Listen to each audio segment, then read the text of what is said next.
conquista tutto.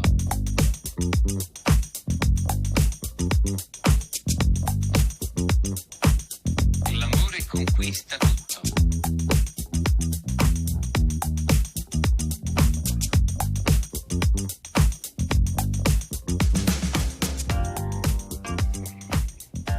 All right, hey there, it's Curly here, and welcome to episode 69 of the Unfiltered and Undiscovered Podcast. Of course, unfiltered conversations, undiscovered genius. That's what we're all about. We'll get straight into it again today. We've got Braggy there in Agnes Waters, who's almost a week into the recording of the debut album from Rail Motor.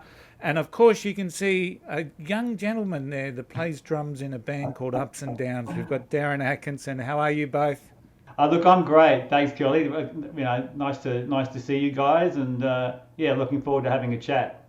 Yeah, I am too. So we'll see what happens if Braggy can get back online. So we were having some issues with his internet, so hopefully he'll be able to get back straight in. So let's go straight into the ups and downs segment, because I'm really excited that you've been able to join us today. I mentioned to you in the email that Ups and Downs were one of those bands that I just loved seeing in the mid to late 80s. I even travelled to Sydney there at one stage, Darren, to see you guys. And we've got Braggy back. How are you, Braggy? Hey! Okay. So it's that Agnes. It's that going to Agnes be time. one of those nights, I think, Tave. So, alrighty. Hey. Yeah, I might have to do it a couple of times, guys. So that's all right. We'll bounce with the we'll roll with the punches. So Darren, I even went to Sydney there at one stage for a weekend. I saw you in a little street. I think it's Victoria Street off the Cross, and the place was small and it was packed. So Piccadilly Hotel, probably. Yeah, that sounds familiar. Yeah, so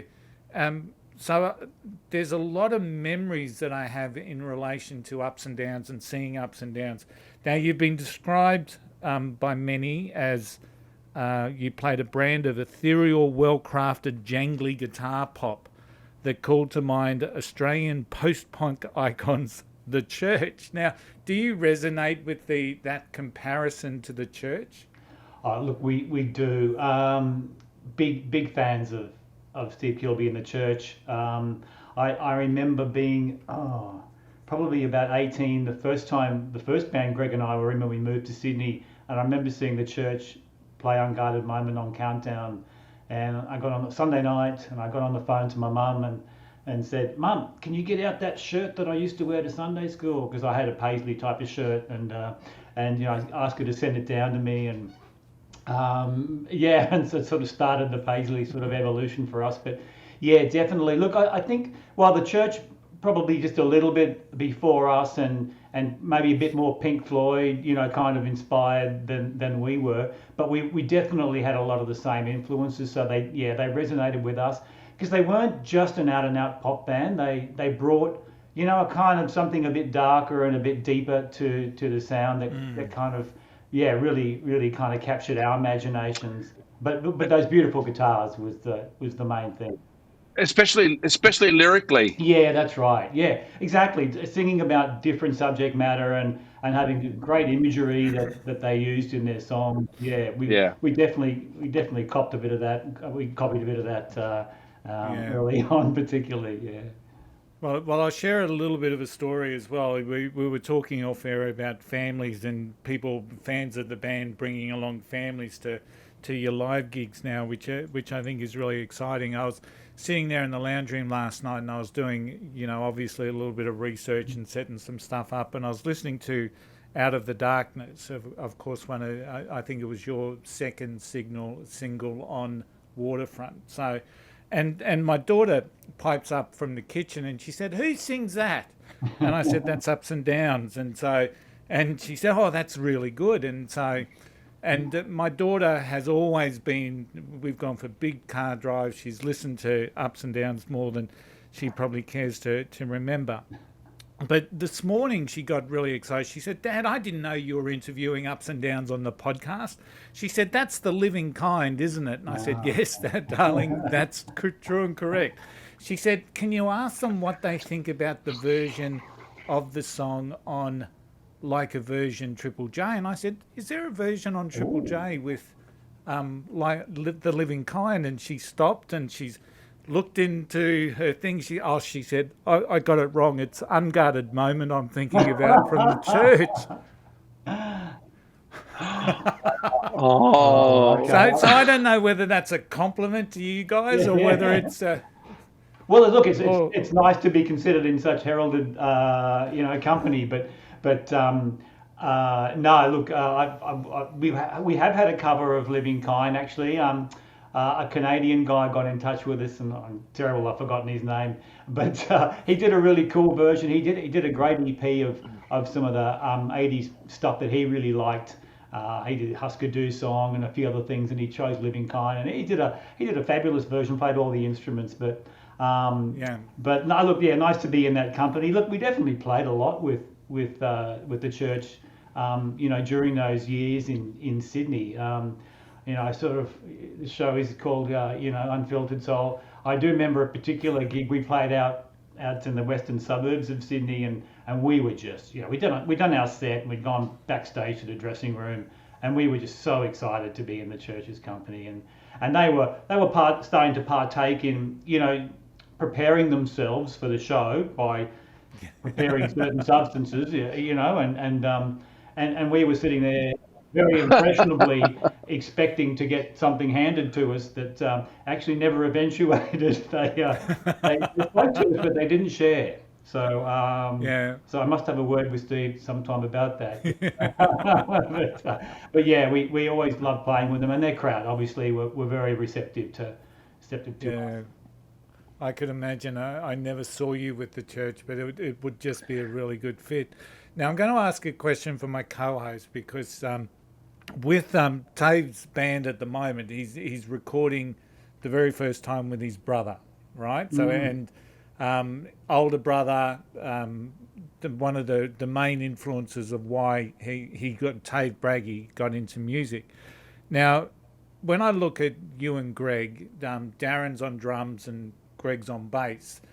How did that eventuate? Because I can imagine, in a lot of family musical scenarios, that people pick up a guitar and are gravitating towards it. You've picked up the drums, Greg's mastered the bass. So how did that come about? Was the family musical?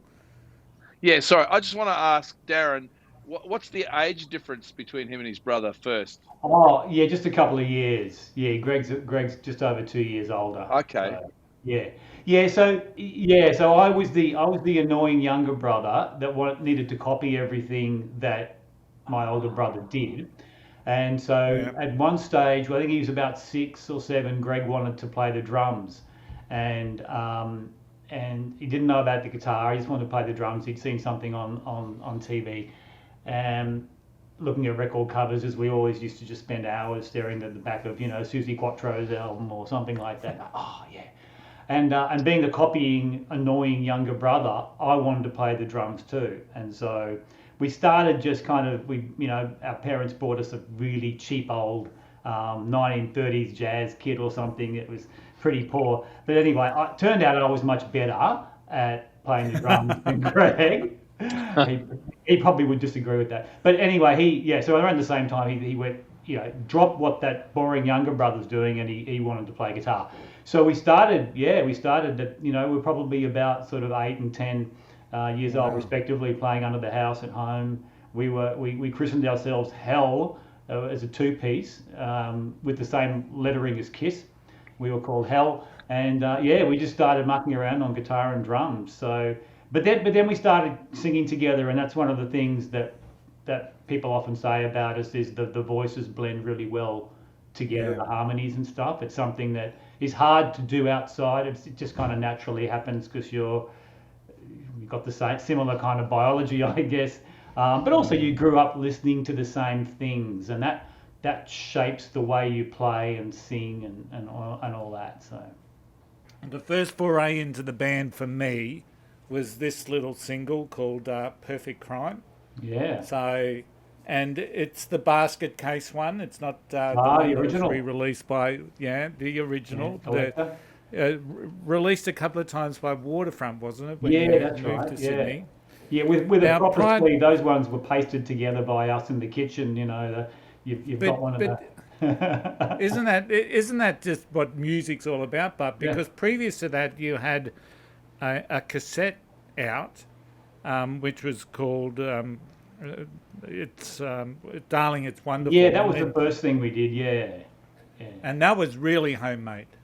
Oh, totally. We even coloured in the photocopy. So the cover of the record, EP cassette, I haven't got it here, but it was from a postcard, and we photocopied it 100 times, and each one was coloured in by hand to be sort of unique, and that was what indie was actually about in the early days. It meant doing it yourself, and when it came to, we actually had a single before that which was called Living Inside My Head and Out of the Darkness, but they were all, you get the flat copy of the cardboard, and you got to glue it together, and you stick the record in, and that were the ways that's kind of how everyone did stuff in those days. Yeah.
Did the older brother write the lyrics?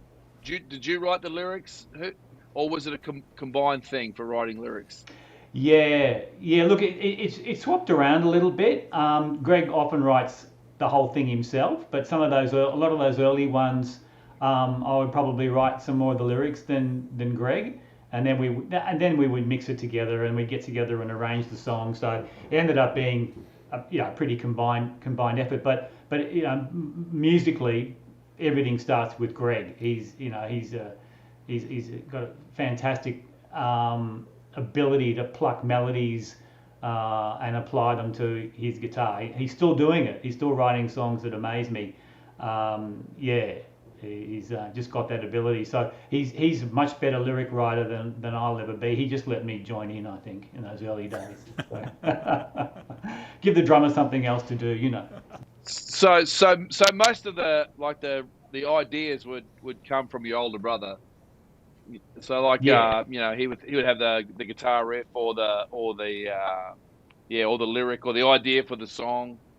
Yeah, that's right. Yeah, he'd bring something along, and in the really early days we were still living in the same house, but then it became the practice room where we used to practice a couple of times a week. It's quite amazing to think about how much time and energy when you're starting out in a band that you put into that, and you could practice 4 hours a night for a couple of times a week, and that's what you lived for.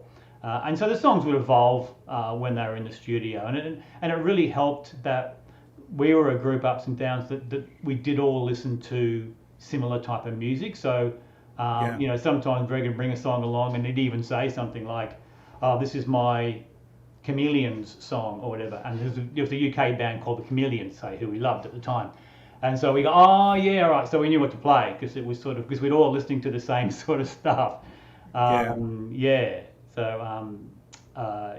really helps to kind of, I think, have a cohesive sound as we did on those early days. If you're all, one guy's listening to jazz and she's listening to country, or you might not have a cohesive sound, but we managed to do it because we were all just in the same musical pocket for a really long time. Yeah. So with Yeah. with the move to Sydney must have been quite daunting, I guess, in so many ways. I mean, the Brisbane scene was, well, I thought it was quite good, but it was not a patch on what Sydney was all about. And Perfect Crime was just embraced, wasn't it? It was embraced in the indie charts. People were talking about it being the perfect little pop song, and it was just jangle guitar and, psychedelics and Paisley. And, the one overriding image I've got of Ups and Downs is Greg on stage with his Ray-Bans, and it's just, the long flowing blonde hair. Yeah.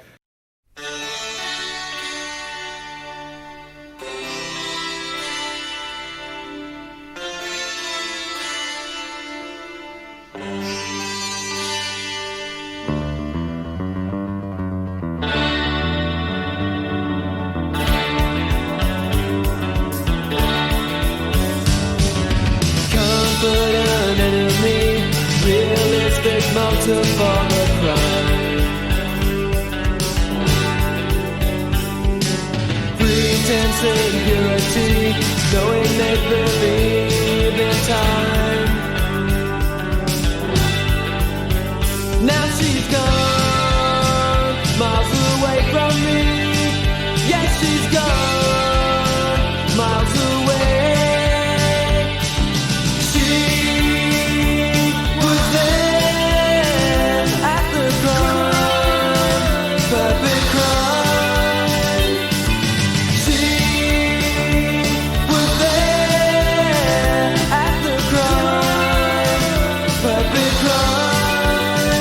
Perfect crime. Gleam of gold in her eyes, knowing they can see day or night. The beat rolls up but she don't care, 'cause I will always be there, yeah. Now she's gone, miles away from me. Yes, she's gone, miles away. She was there at the crime, perfect crime. She was there at the crime, perfect crime. She cares.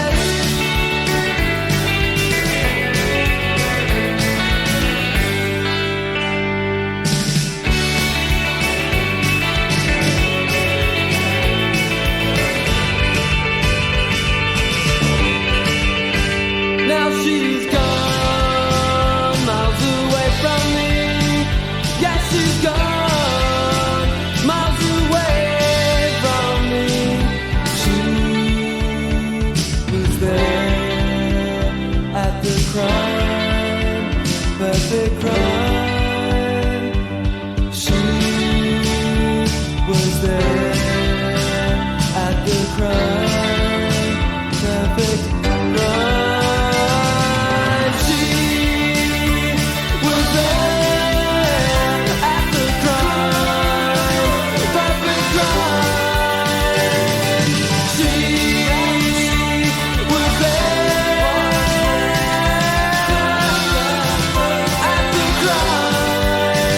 perfect crime.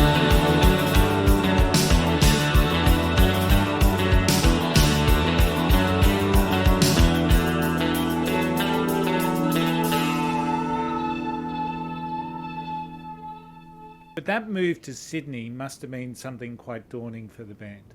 Yeah, look, it was, and particularly for Greg and I, who'd done it a few years before in another band that we all lived together in a house in St. Peters, and it really turned to crap. You know, we couldn't get gigs. We ended up all falling out, and so we swore never again. That's it. We're just going to stay in Brisbane and make music. And we kept getting lured back to Sydney. A couple of bands that we knew from the time there, the Lonely Hearts was one, and another band called the Innocents that asked Greg and I to come back to Sydney and join. We're like, no, that's just going to stay in Brisbane. It's all too hard. And But then, we did it. We started doing all right in Brisbane under ups and downs, but it was a very tiny scene at the time, So we felt like we got a bit. You play more than once a week, and you get completely saturated, and the backlash started. People started taking the mickey out of us for wearing paisleys, and we just thought, oh look, Brisbane's a really small town, so we thought never again. Oh, here we go, back to Sydney again. So we did, and so it was kind of tough, particularly to convince Greg's partner at the time, who'd already been through it once, to kind of come back, do it all over again. But it was completely different the second time, as you say, Curly, because there was a demand, there was interest for us there. There was a scene that we could slot into with bands that were similar to us, and people to go out. People wanted to go out. You could play 7 nights a week. I don't want to sound too nostalgic, but it's quite incredible to think of the amount of venues that were around in those days, and that every suburban pub would put a band on, and that's what people would do. So we found gigs easy. We found the media was really kind, and we got played on radio. It was a kind of purpose built for us to just slot in and do all right. So what were some of the venues though you were playing? Like, were you guys playing at, like some of the surf lifesaver clubs, or were you more in the city there around the Cross and those sort of places? Yeah. Look, we started doing a lot of the city kind of gigs, the Sydney Trade Union Club and the Piccadilly Hotel and the Cross, those sort of ones. But then we got on one of the booking agencies, Harbour, and they, they have this thing, and they want you to play the suburbs, and we're really going to break you, and so you do end up playing the Sylvania Hotel and Blacktown RSL and things. So you definitely start in the city, and we had some great shows there. But then if you want to start to, I guess, evolve a bit and play with some of the bigger bands, like we toured with Hunters and Collectors and Do Re Mi and all these great bands, and so they would do these big suburban pub runs, 5 nights a week in different parts of Sydney, and so we'd end up doing those, and it was a real mixture actually. We probably didn't play the small places for too long. It got kind of big pretty quickly. So yeah. You always had a couple of covers in your set. Solitary Man's just one of those iconic songs, I guess, that I recall so vividly. In terms of covers, and I remember Comsat Angels, Independence Day, being part of the live gigs as well. So, there's a couple of iconic ones. What attracted you, especially in those early days? It probably wasn't a cool thing to be doing a Neil Diamond cover, I would have thought. No, I think it's part of what we liked about it. I mean, we grew up listening to 70s AM radio, as I'm sure all of us did, and there was incredible songs in those days. Much less restricted format, I think you can say, than radio is today. Just songs of any genre got played. Which is quite amazing. But that song in itself, there was a certain daggy probably element to doing a Neil Diamond song, but I think that was attractive to us. We can turn this into something a bit more mysterious and interesting, and lyrically it's quite a sad song, so it appeals to that melancholy sort of pop thing that one of our kind of abiding themes is stuff that kind of makes you happy by feeling sad, that melancholy feeling. And so I think that's part of where the Neil Diamond thing came on. There wasn't too many other Neil Diamond songs you'd want to cover. I mean, I love Neil Diamond, but Song Sung Blues probably better left for karaoke, and Sweet Caroline, leave it for the football teams. But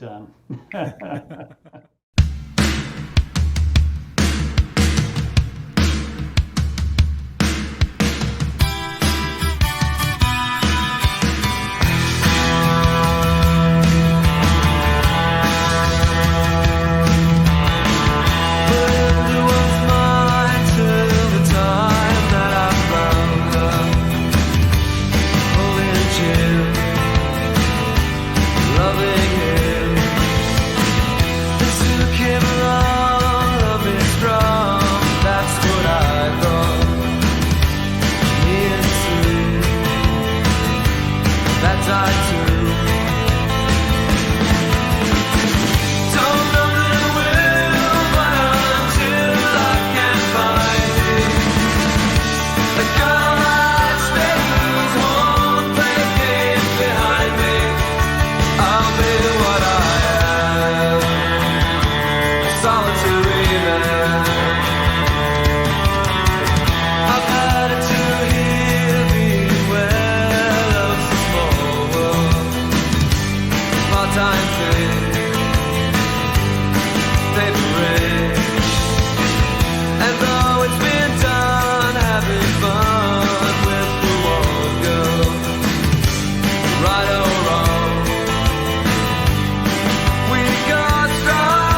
So Neil Diamond, I guess were your parents musical as well? Do you get that?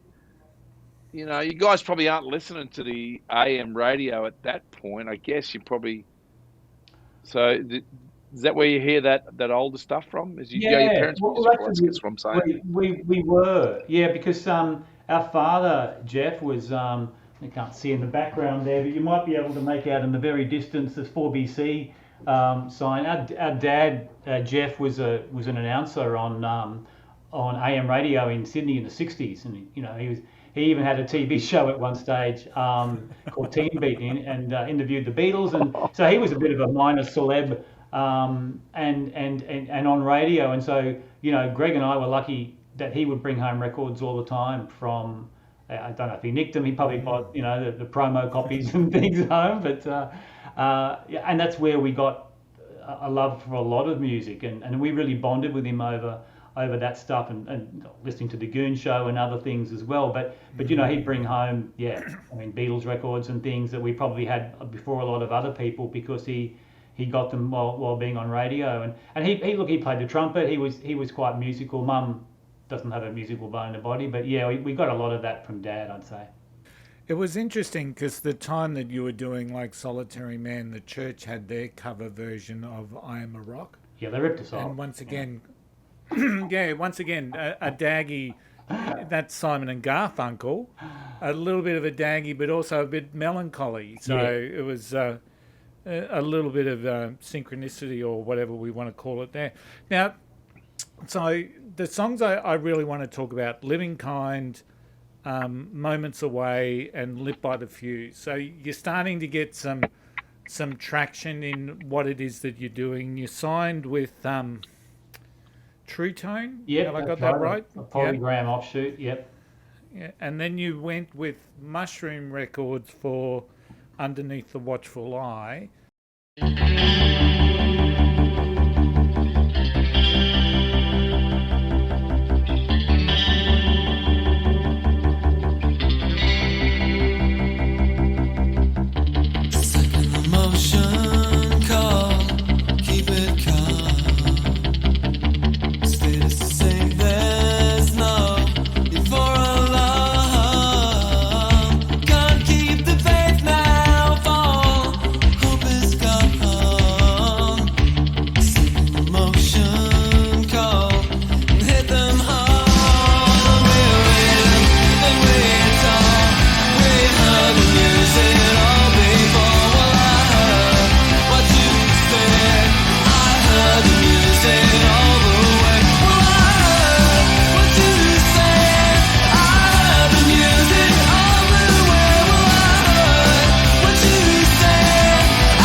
From a fan's base, everyone's sitting back thinking, this is it. Ups and downs are going to explode now.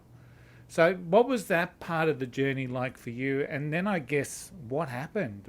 Because we were just waiting for you to just take off, I guess. Yeah. Look, it's an interesting time, I suppose. As you say, we signed to True Tone, and that was a label that had the go-betweens and Ganga Jang. We thought, here we go.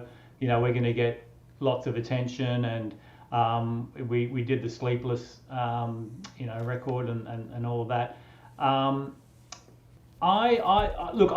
That's the one. Yeah. So, look, it was a great period initially for the first year or so. We then went into the inevitable, and it seems inevitable for a lot of bands in those days, legal hurdles. We tried to negotiate. Well, our management tried to negotiate a better deal because we were, doing quite well and selling lots of records. Can we get a better cut and better advance next time? Those sort of negotiations. And look, that didn't end well.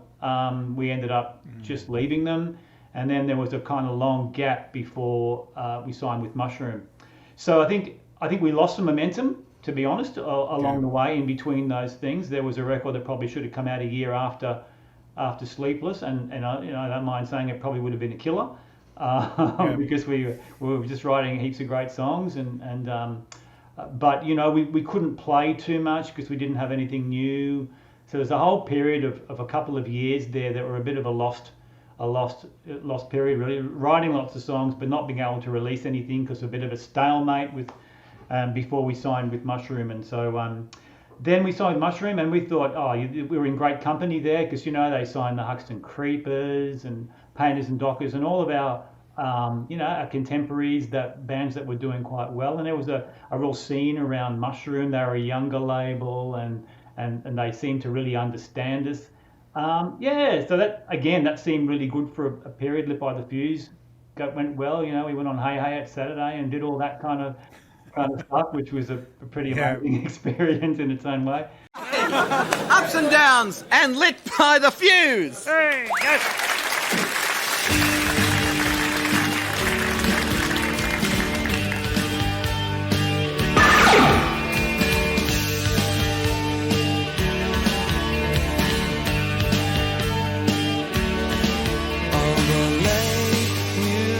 Dictionary cures my sight. With your eyes glued, critics all reserve the right. Working straight through proof of an end in sight. With the rent due, payment relieves the tension.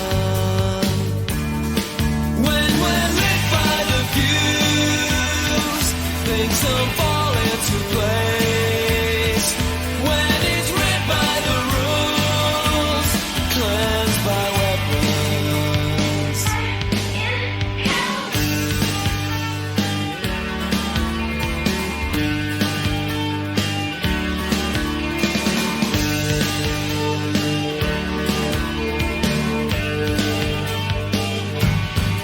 All but plain view, visit to the world by night. Well, a crazed view offer us all inside. Something then you need proof of an end inside. With the rent due, payment relieves the tension. When we're lit by the fuse, things don't fall into place. When it's read by the rules, cleansed by weapons. When we're lit by the fuse, things don't fall into place. When it's read by the rules, cleansed by weapons. Cleansed by weapons.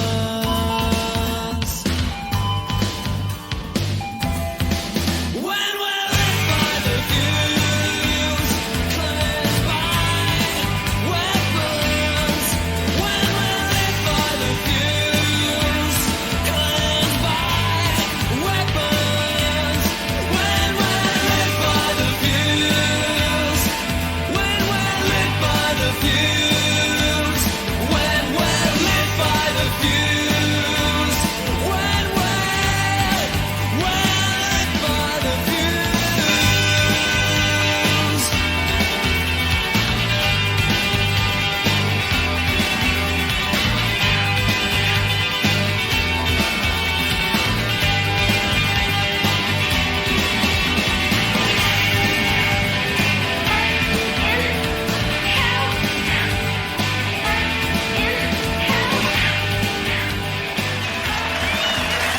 Ups and downs. Hey, hey. But look, I don't know. It could be in some ways our immaturity. We didn't like to play the game. We were often turned down really commercial opportunities because I don't know. In those days, we were very concerned about credibility and appearing uncool. It's just not a thing that seems to be such an issue for bands these days. They're happy to have their music used in ads and all sorts of things. We kind of came out of we weren't a punk rock band by any means, but we came out of that punk independent thinking, And so there were lots Yeah. of things that we wouldn't do, commercial, what we call that's selling out, we won't do that. So we we're our own worst enemy in some ways in terms of how we probably could have had more popularity if we'd done some more of the things we were asked to do, I guess. And then along the way, I will come to an end. Sorry, it's a very long answer here, but the No, you're right. Mushroom kind of lost interest in us after a while. They were happy with Watchful Eye, but then we lost the A&R person who signed us, and then we just kind of thought it was time to move on again. Yeah. So we put out a final EP and then called it a day. I remember there was a moment where we thought our time has come and gone, or we all thought this. We were on a 2MMM, so a commercial radio bill at Salinas, and we were with, I think it was Rat Cat, the Hummingbirds, Falling Joys, and a band called Caligula, sorry. Yeah. And they put us on second, and we ended up supporting all those other bands like Rat Cat and we there was a fantastic bill, all amazing new guitar pop bands, but we thought, oh crikey, we're right down the bottom of the bill, and this is just egos, you're in a band, you've got a big ego, and we just thought, well, this sucks. Maybe our kind of time is gone. So we fizzled out, I guess, probably, rather than went out with a bang after that. So It is a shame because, Living Kind has been one of those perennial songs for me anyway. I continue to get inspired by that. I think Moments Away is just, believe it or not, I used it with a footy team as a bit of a G-up song, get them in the mode. So, and Lit by the Fuse, once again, is just it's almost like a delicate with a hard edge sort of a song. So you really crafted out some great songs during that time. And I remember even Darren getting excited when I heard them play Living Kind as a backdrop on Bondi Rescue, I think it was. Yeah. So I'm thinking, people haven't forgotten the song. So I guess I'm like one of many fans who sits back and thinks you guys should have been much bigger than what you ultimately were, even though you've got such great fans out there. And I guess there's a little bit of a sense of that. I'm imagining with you as well, that missed the opportunity. Our time has come and gone, and the band ultimately broke up firstly in the early 90s. Did I have a that's right. research well there? Yeah. And was that like a direct culmination of that sense that you had, maybe? Yeah, I think that's right. It was we were listening to lots of other new stuff, and bands like Sonic Youth were coming along, and music was evolving again, and it was all amazing. And we felt a bit like our fans had kind of moved on as well and evolved. And at the time, we were still quite young, so you don't have regrets. You just think, we'll just go and do the next thing now. And we, Greg and I formed Big Heavy Stuff, and particularly after I left, Big Heavy Stuff went on and did quite well. I was in the first couple of years there, but at the time you don't have regrets because this is all the next exciting thing that you're doing, and you believed in it. Yeah. Looking back now, you can go, we probably should have maybe held back some of our anti-commercial focus and done a few more of those dodgy, supports or ads or things that we were asked to do that we said no.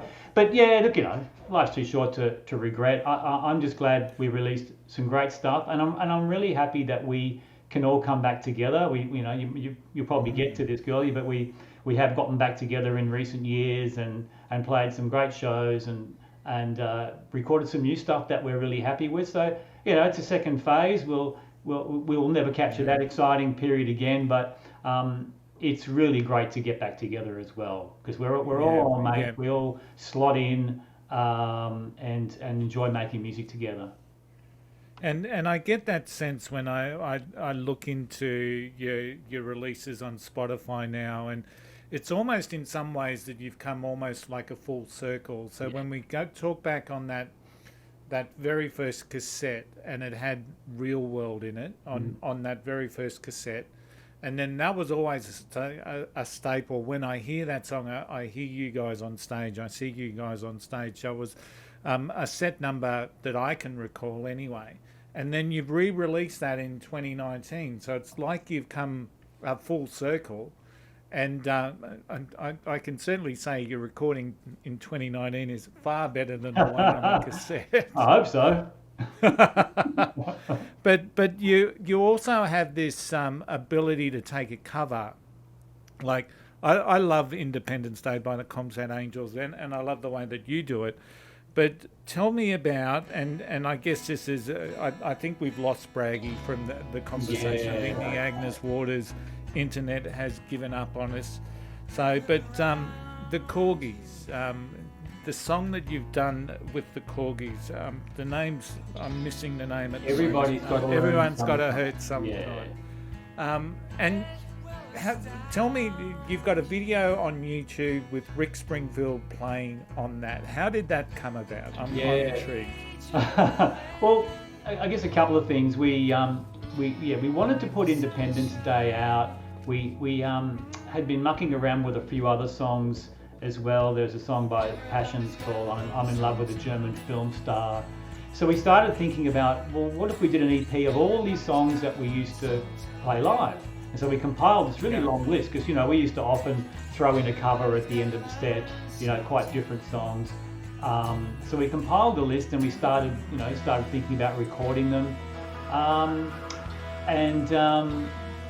But the Corgis one was not one that we ever played at the time. It was interesting that both Peter, the guitarist, and Greg had both independently been mucking around with a version of it, and we thought, we have to do this song because these two great minds have said, and we always loved the song. Again, clearly it goes to that love of melancholy pop. Yes, it might sound like an 80s synth kind of song, but at its heart, it's a very beautiful pop song, very sweet and just a fantastic melody. So look, we started recording it, and at the time we'd sent a rough mix of it to a friend of ours who's got a radio show in Melbourne, a guy called Bruce, and he's actually friends with Rick Springfield. And what he'd done previously, he'd sent Rick our last album, The Sky's in Love with You, that we put out in 2017. And Rick, unbeknownst to us, apparently loved a few of the songs and started mucking around with them. And we started toying with, well, maybe we could record a song with Rick Springfield. Wouldn't that be amazing? And anyway, before we knew it, Bruce had sent him our version of Everybody's Got to Learn Sometime, and he just fell in love with it. What's interesting is that Rick didn't realise at the time that it was a cover. He thought he hadn't heard the Corgis original, truly, which is quite amazing. He thought it was our song, and he just said, "Oh, that's the most beautiful song I've ever heard." We said to Bruce, "You do know that it's a cover, right?" Rick was fantastic. Yeah. Look, he wanted to be involved in it, and we said, well, how about you do a guitar solo? Just knock yourself out, just make something up. And he sent us the most amazing. If you've heard the record, you've heard the guitar solo, but it's something like we would never do, and yet it didn't sound like Rick. It sounded like something David Gilmour from Pink Floyd would have done himself. It was just this fantastic thing, and so it was a kind of a meeting of minds over the internet, where we've had exchanges with him, but we haven't kind of sat down and actually met Rick. We was meant to be supporting the Zoot when they came out to Australia, which was Rick's original band, but all of that got put on ice because of COVID. But and look, he was fantastic. He sent us the thing, and then we said we're doing a homemade COVID lockdown video where we just filmed each other on the phone, and I edited it all together, and he said, "Oh, well, I'll do that as well. I'll film myself at home." And it was just So one day I have to meet him, shake his hand, and thank him, because he's part of the soul of that song, and yet we never sat in the same room. So what a great story, and there's a real testament there. Sometimes we just got to get out there and ask, and when people offer things, or grab them at the first available. Well, he's now playing it live in his live set. He sometimes is he really? Yeah, a solo, just an acoustic guitar. Part of his live set often has that song in it. So So it's just a last couple of questions. So you were received well here in Australia. What about overseas? Did you ever progress overseas? Were you released overseas? Yeah, well, actually, we were the label that funded the Sleepless Hour record that you showed before. It came out on True Tone, but it was actually funded by a US label called What Goes On. Goes On. And they had a distributor called Homestead Records. So they funded that record, and yeah, we were in the college charts, sort of number one on the college charts for a while across US and parts of Europe. But to be honest, Curly, that was not that long after we'd made that big move to Sydney, and we didn't kind of feel that we were ready to move or do a tour overseas. We're a bit of homebodies in many ways, so we thought, no, we'll just continue to play here. We'll put out more records and we'll go overseas in a few years, and that didn't event. So look, if I've got one regret, really, that would be that we didn't get to tour when the record was quite big in the US on an indie, on the college charts. But that in those days meant you were selling, tens of thousands of records. It actually meant a lot in those days.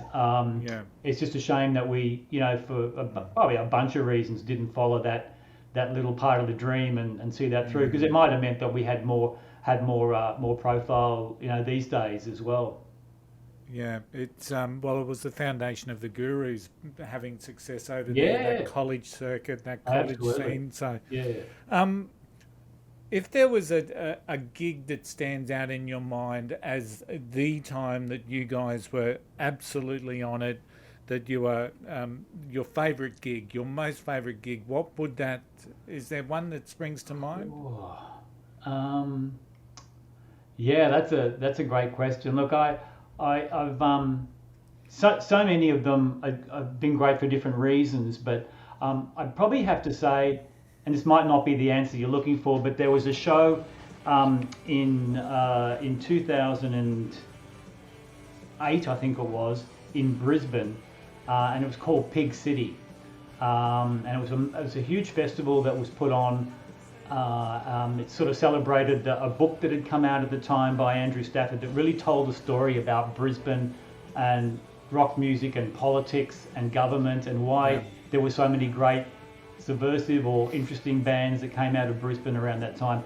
So there was this whole thing that 4ZZZ put on, and so they asked us to play. They had Ed Cooper and Chris Bailey were there. The Go-Betweens played, Custard, a whole bunch of bands, Riptides, that's right, with Mark Callahan.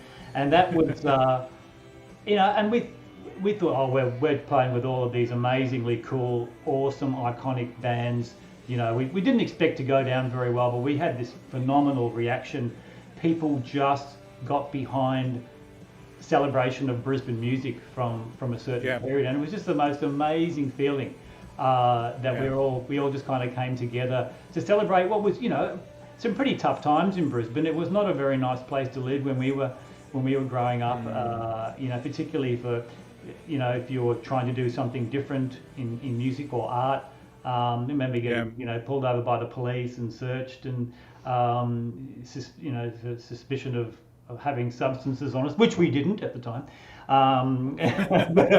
But so look, probably that one, Curly. That was just the most, one of the best, amazing gigs. Yeah.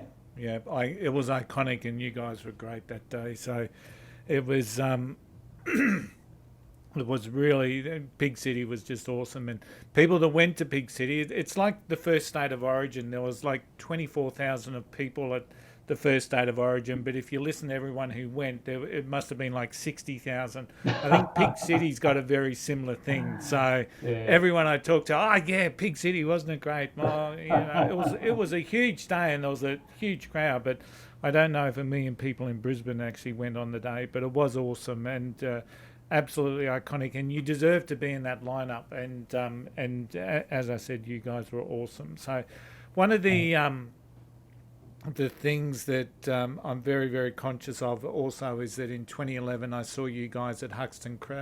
You did a tour with Huxton Creepers. You'd both re-released some of your work or put it into an anthology type that's right. CD. and I saw you at a club in the West End, and I was looking Hi-Fi back Bar, because it was called at the time. yeah, that Hi-Fi Bar, that was it. Yeah. And I was actually looking at a video that I took of you guys on that night, and the place is packed. The place is absolutely packed, and so part of I could only imagine what that feels like for you to play gigs nowadays. You know, talking about your time as predominantly this iconic band out of the 80s, 90s, and early 90s, being able to fill a room in 2011 and no doubt today. Yeah, look, it is. It's incredibly satisfying, and as we were saying before off air, it's a different feeling now. It's not as if people are there because you're the latest thing and they want to check you out, which was a lot of what was our audiences were in those days. It's like, oh, I heard this band are good, and so you'd get a lot of people along and they'd a bit of hype about you. No hype now. It's just people who remember music that they love and they want to often bring their families along, which is an awesome thing. And so you can see, daughters and looking at their mother or father and often down the front, which is which is an amazing experience. So look, for me, there's a much warmer feeling to doing those gigs than those days when it was a bit more, we're just here to check out the cool band, and I'm not saying people didn't love us and the Lime Spiders and Huxtons and all those bands they went and see, but a lot of it was just speculative and checking out. Now you pretty much guarantee that people come along and see you, they really, really want to hear you, and they really love what you do, and so that's a great feeling. That just gives you, it takes away any nerves. You just know that people are there to enjoy and have a good time. They're not judging, and it's the best feeling. Yeah.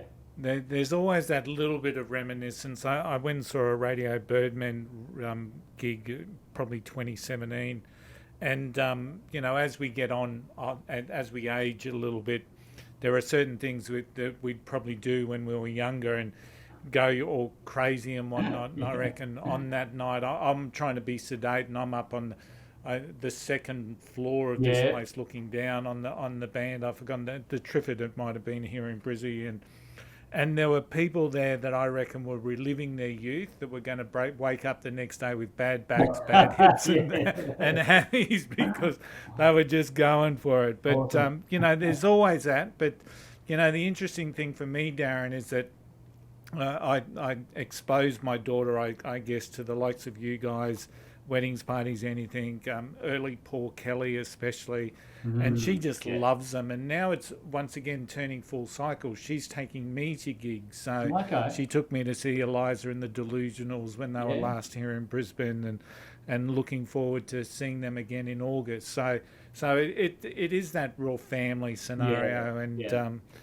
So final question, Darren, what's next for Ups and Downs? What's the future hold? So we look, as you say, we've done a few things in the last few years. We had an album, put out a single of Real World, and then the covers EP. So we're gathering a bunch of new songs for another release. I can probably share that we're going to be on a 7-inch with the Sunny Boys hopefully in the next 6 months or so. Just a really limited edition one. We've done a new mix of one of our songs from The Skies in Love With You from a few years back. So that's really nice to do.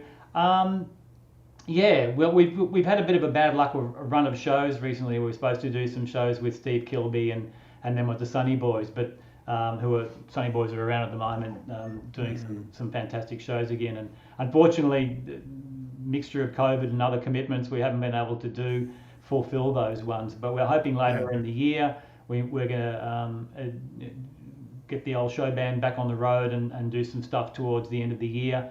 And then probably look at having something new to release early in next year. So we'll keep at it. We're pretty self-sufficient these days.